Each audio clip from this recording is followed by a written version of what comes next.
What's up, Foundation?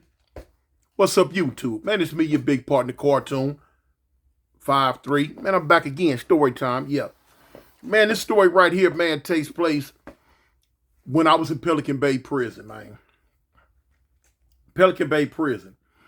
Um, an incident that really kind of shocked me. You know what I'm saying?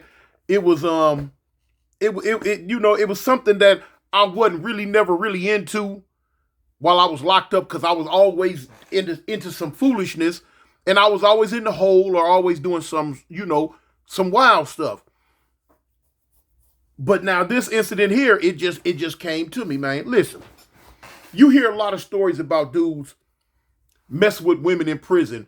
You know whether they be the female guards, um, female psychiatrists, female stewards that work in the kitchen, female classification, female doctors, or whatever. You know what I'm saying? Those are like the five main areas that you can go or be in while you in prison that you're going to be around females. Now here it is. Y'all know how it go. At any given time, if you got enough game, you might can pull one of them. Females in prison get knocked all the time. They get knocked all the time. Some get knocked, fall in love. All type of strange things come from behind men and women being in close proximity in a state penitentiary. You feel what I'm saying? Sometimes nature's going to take its course no matter what the rules say.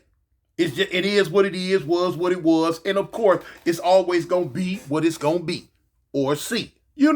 However you want to put it. I guess at this incident right here, it was my turn to, what I'm saying, own a piece of the rock, as the commercial used to say. I was working in the kitchen for a hot second when I was in Pelican Bay, and it was, man, and I ain't gonna lie, man, it was fun because now a lot of times people that go to prison, they gonna try to get a kitchen job because in the kitchen job you're around the food. You know what I'm saying? Now you're not getting a job because you thinking females are, at least I wasn't, because female stewards are working in here. I wasn't thinking like that. You have some slick player type dudes, like them dudes from up north, and you're like Frisco and Oakland and all that. That's all that's on their mind. They about that pimping, pandering, playing, collar popping, trying to get up under female. That's their foundation. That's just what they do. Us more from Southern California, we on some gang banging gangster type stuff from the time we wake up to the time we go to sleep. Ain't thinking about no bro. It is what it is, man. But anyway, man, this happened with me, man. I messed around and I got a job in the kitchen. Now I got the job in the kitchen because I wanted to eat. I've always been, greedy, want to eat because I'm on that iron. And of course, when you being a kitchen worker, you eat way better than everybody else that's on the main line, that's in population. I had a partner that worked in there, man. I forget his name. He was from Six Deuce East Coast. I think his name was Big C, if I can remember right. Can't remember right. Kind of heavy set, stocky, bald head dude. He worked in the bakery part of the kitchen. And man, let me tell you something, man. This cat right here, man, he made some cinnamon rolls. Because a lot of time when you're working in the bakery, you're going to bake the bread and the sweets and the cakes and all that for population. But you're going to have action at baking your own personal stuff for you and the kitchen workers. And man, old boy used to get down. Man, he had some big old cinnamon rolls that was off the chain. They was off the chain, man. Ooh, wait. It reminded me of the cinnamon rolls we used to get in Chino back in the 80s. Now, if you wasn't Chino back in them earlier mid 80s, you not gonna know about this because they stopped making them. Chino used Chino. Now Chino was the reception center for prison for Southern California. They made some cinnamon rolls was this big. We would get them on Saturdays. Man, listen, we looked it forward to breakfast Saturday morning. Them cinnamon rolls, oh, they were so good. Man, look, Oh my God. Man, make that clear spit come in your mouth. Look, man, them cinnamon rolls was so good. I remember when I first came to prison, I stole one off a dude's tray. That's how bad I want. And that's a killing offense, man. Man, you can get it for that. Hey, I had to have it. Oh, it was so good. And I've always been a sweet freak. But anyway, the homie that was in the bakery, in the kitchen, when I was in Pelican Bay, he got down like that. Oh, it was good. Man, it was good. It was good. It was good. So anyway, we in here, we doing our thing. Now they had a steward. When I say a steward, that's the term for the kitchen, the free world kitchen people, whether it be a man or a woman, that, they over the kitchen, the head kitchen workers, you know what I'm saying? Kitchen people. Of course, you got your police, walking around, roving through, and all this and that. But now 9 times out of 10, up in this kitchen, it's the inmates and the free world people working in here. Now listen, I was eating good. So as time goes on, we had a fat white lady. I can't remember her name. I can't remember her name. But she was on me, y'all. She was on me. She was on your big partner. She liked your big partner, y'all. And I didn't even realize it. Somebody else had to pull my coattail. It was a little young dude. He was from New Orleans. He was from Baton Rouge, matter of fact. And I used to always trip me out how he talked. He talked real funny to me back then. And he told me one day, he was like, Toon. Now, I can't talk how he was talking, so I'm just going to talk regular. But he was like, Toon, man, she like you. She like you. Miss Robinson. That was her name. Miss Robinson. That was her name. Miss Robinson. I remember because when he was telling me, he like, man, Miss Robinson like you. Miss Robinson. And I'm like, she like me? I'm like, how you know? He like, man, I'm telling you, I see it. I'm like, man, I don't want nothing to do with that big old fat white hole, man. I don't want that big old nasty, bro. He was like, man, I'm telling you, man, you can try to do this, try to do that, I've never been the player type. I ain't never had no game when it come to that type get out. It just wasn't my thing. It wasn't on my mental. I didn't care. I don't give a dang about no police hoe up in these walls. You know what I'm saying? Which, boom. My mind, man, I was always on some, it's finna go down. It's finna go down. That was how my mind worked, man. What these Mexicans finna try today? What these Mexicans finna do today? You know what I'm saying? I was always on that. I didn't have time to worry about if no fat bro liked me or not. But anyway, so when he told me this, I start kind of paying attention. And she would always come ask me certain stuff in the kitchen. Could you move the crates over here? Could you move the pallets over here? Could you go in the back and get a box of fruit, a box of cabbages, a box of something, this and that? Cool. It was my job. So I never paid attention to it. I never realized that she was asking me to do a lot of stuff more than what she was asking other people to do. That's why he had keyed in on it. He already liked her. But the fact that she was always coming to me, asking me to do this, this, and this, that's what made him key in on it, and he peeped it. So now when he pulled my coattail to it, now I start watching. Like, oh, shoot, he might have been on to something here. He might have been, he might be, telling me on something, telling me something, So I'm like, okay. So B, she would crack jokes.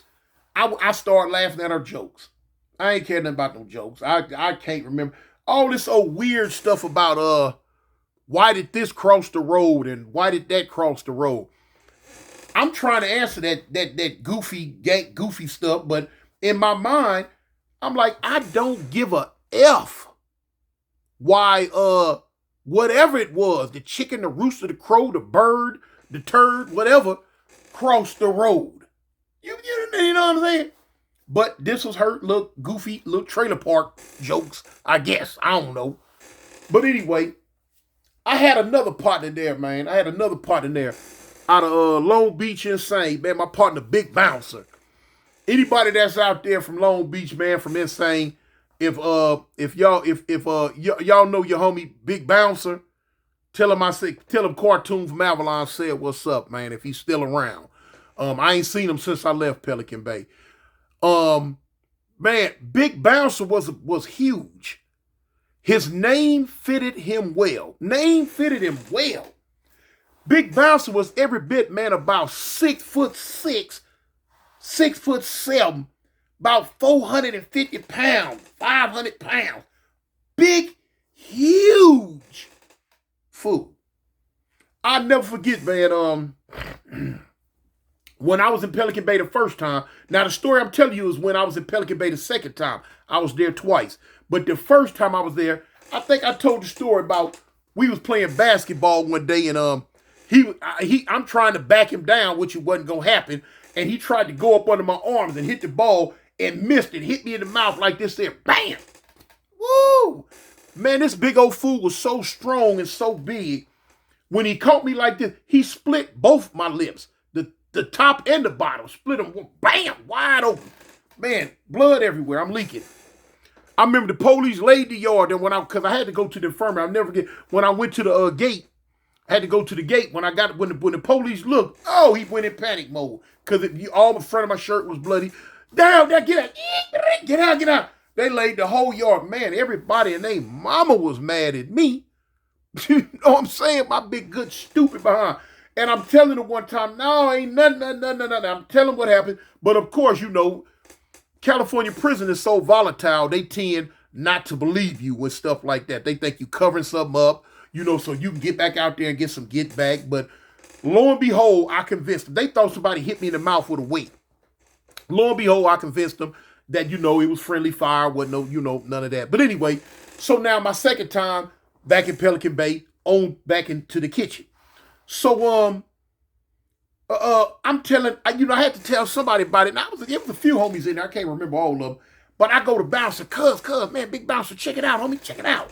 He was like, what's up? I'm like, man, old girl, you know what I'm saying? She liked me. I don't even think, at that time, I don't think I used the term old girl.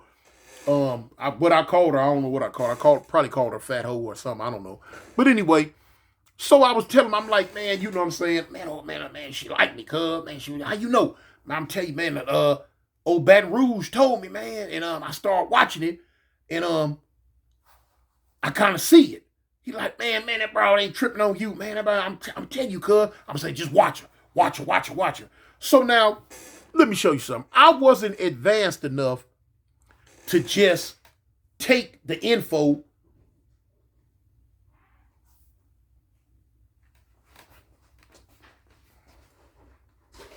Okay.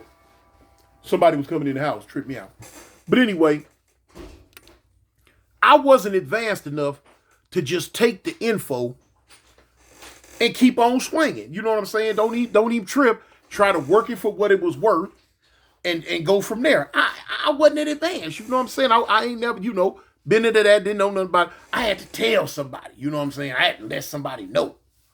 So that's what I did. I let the homie know. So now he know. So now in prison ain't no secrets, man. Ain't no secrets. You living in a giant fishbowl, especially when you're running your mouth about your business like I did, Because Cub wasn't going to keep it to himself. No, he wasn't. But anyway, so now I'm telling him, watch. So about a day or two go by. I mean, you know what I'm saying, in the kitchen, we going through he see her on me. She going out of way to, oh, okay, I was reading something. So she going out her way to ask me to go do stuff, ask me to pick stuff up, ask me to come to the little office right there, little kitchen office where all the paperwork and stuff got done at. So he finally told me one day, cuz, yeah, you might be right, Toon. You might be right. I'm like, cuz, I told you, homie. I told you. So anyway, time goes on. Anyway, so then my partner, y'all be talking about where Mr. Wiggles at. Yeah. This the boss. But it's a girl. This the boss. This my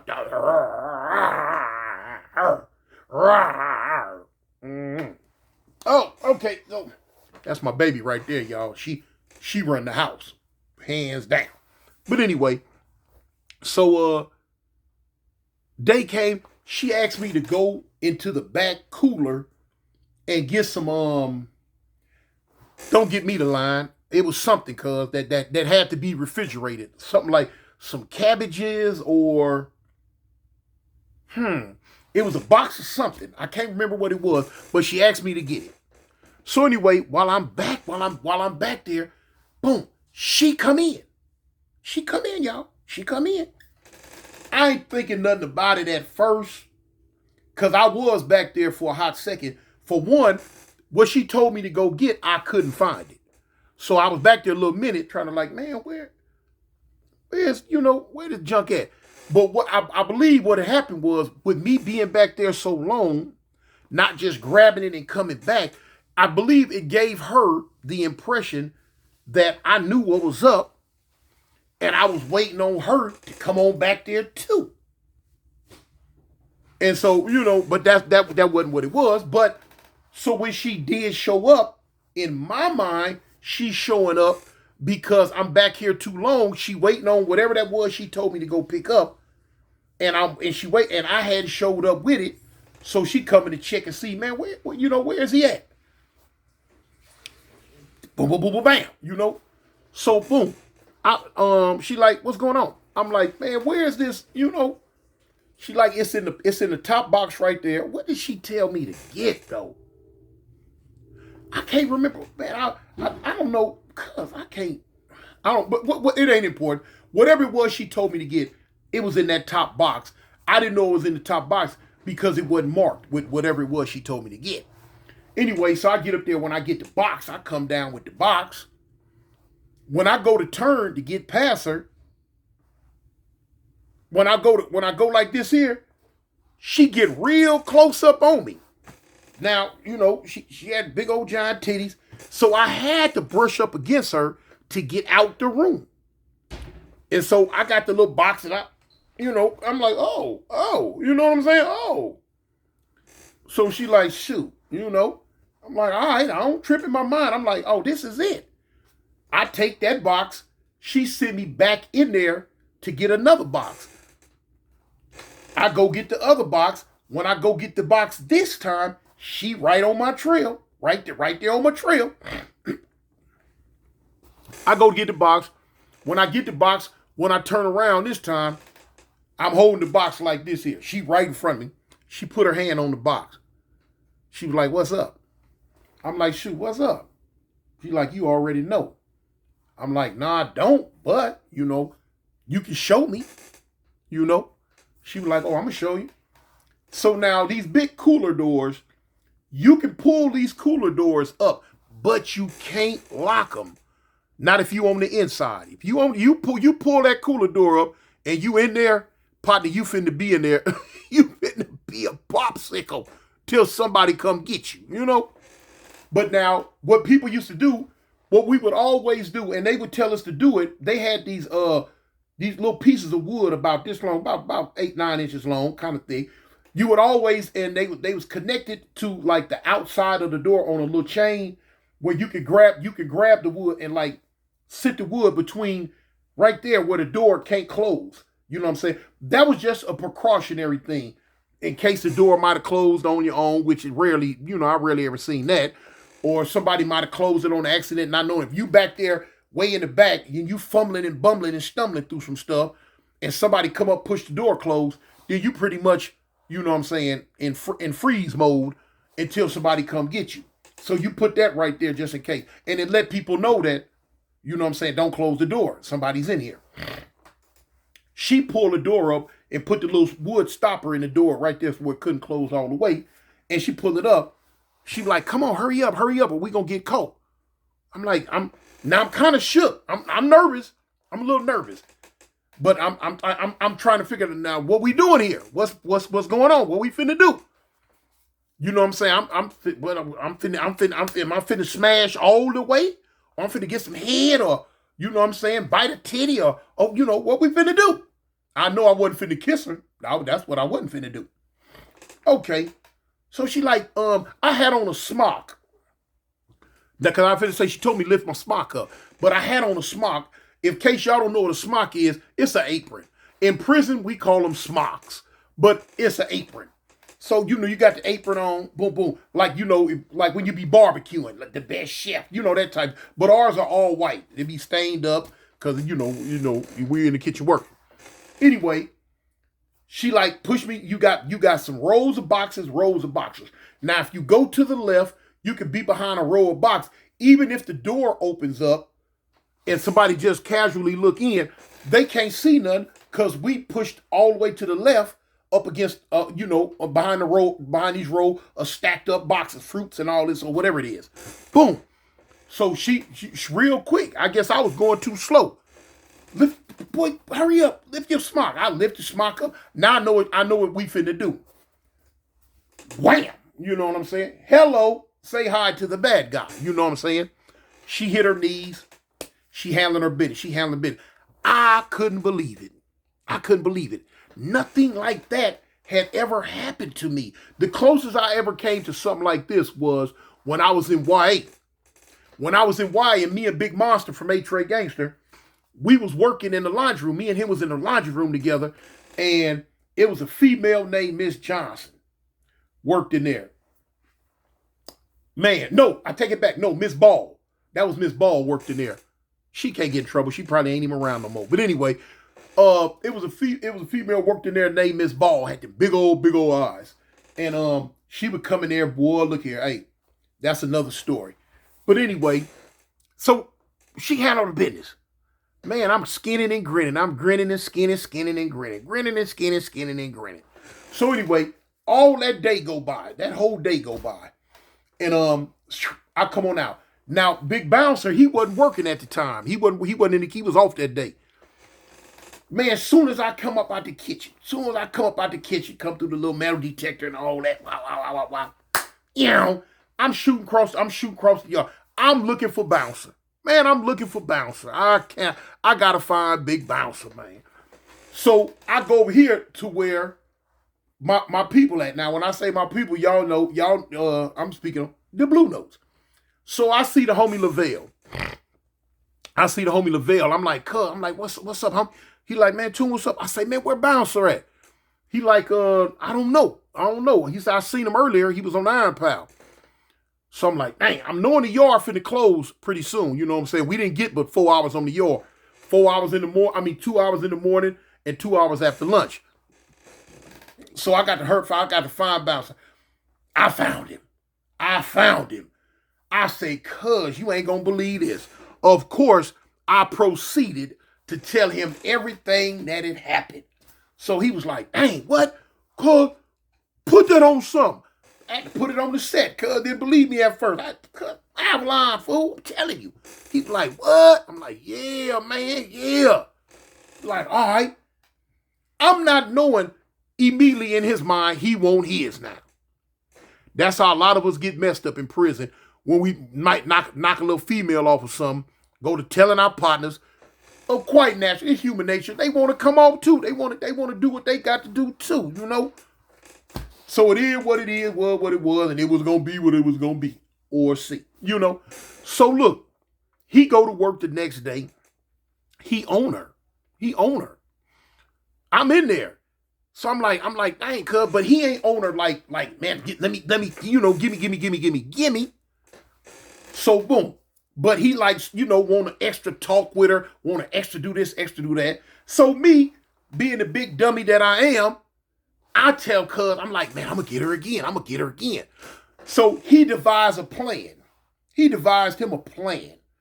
When I get her, he going to come in and figure she ain't got no choice but to get down with him. Now, of course, like I told you, Bouncer, God dang it, come here, cat. What do you want? Can I tell my story? Let me tell my story. I put your food in there on the floor. You're pretty as I don't know what. Now leave me alone. Move now. She was getting ready to jump in my lap. I want that her claws be out sometimes. But anyway, so but me, I'm my gang goofy behind. I'm all for what he talking about, the shenanigans, walking in. All right. So I tell I tell him to play. I like, cuz, look, when I'm in the back cooler, when the little piece of wood is right there in the door, cuz, wait a few minutes and come on in. So he like, all right. So me with my big dumb self, I tell old girl, I say, look, you want me to go back there and grab one of them boxes? She was like, I say, do you want me to go back there and grab one of them boxes? She looked at me. She's like, yeah, go get a box. Go grab one of the boxes. I'm like, all right. I trundled down there like a Teletubby. I heard him got down there. Yeah. So I ain't even, man, I'm sitting on the boxes when she come in. She finally come on in. She looking around. So she pulled the door up and she looking back down the thing through the crack in the door. She looking. She spin around. She say, hurry up, come on. I'm like, all right. We doing our thing. We doing the grown folk stuff. We doing the grown folk stuff, y'all. Man, all of a sudden, man, the door come open. Got dark in there. You know, bouncing so big, you know what I'm saying? He looked at like a solar eclipse with state boots on. You know what I'm saying? He made it get dark. He come on up in there. She jumped. Ooh. So, you know, he like, no, it's all right. You know, no. I ain't gonna say nothing. Hey, I ain't gonna say nothing. She looking at me like, I'm like, hey, I don't know. I'm like, he cool though. He cool. I say, he ain't gonna say that he cool.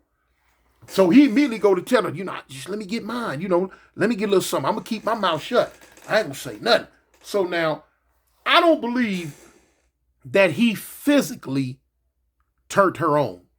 Cause like I say, man, he was a big old giant something. You know what I'm saying? He wasn't on swole. He looked at like Jabba. He was built like Jabba the Hutt on Star Wars, like a big old blob. You know what I'm saying? But he was big. So I believe she had misgivings because he wasn't physically appealing to her. But she went along with it because she didn't want him to tell. She didn't want him to tell. This went on for maybe a month, two, maybe. Wasn't no everyday thing. But, for the few little times that it did happen, boom, boom, boom, boom, boom, boom, boom. So I end up getting kicked out the kitchen. I'm taking my time trying to remember what got me kicked out the kitchen. What got me kicked out the kitchen? I can't remember. But I know it was right up. I know I got sick one day, y'all. I got sick. No, that wasn't it. But anyway, I got sick real bad. I had lost a bet to a cat. I don't even remember who I lost the bet to. But I never forget the Chicago Bears was playing the New York Jets in football. And I betted him, I betted this cat that whoever lose can't eat no meat, period, for 30 days. And I remember losing that bet. I lost the bet. And I remember not eating no meat for 30 days. And on the 31st day, I was ravenous. Man, I came up in that kitchen, man. I honored the bet. I come up in that kitchen, man. I ate a cheeseburger. The meat on it was that thick. Man, the meat. Man, let me tell you something.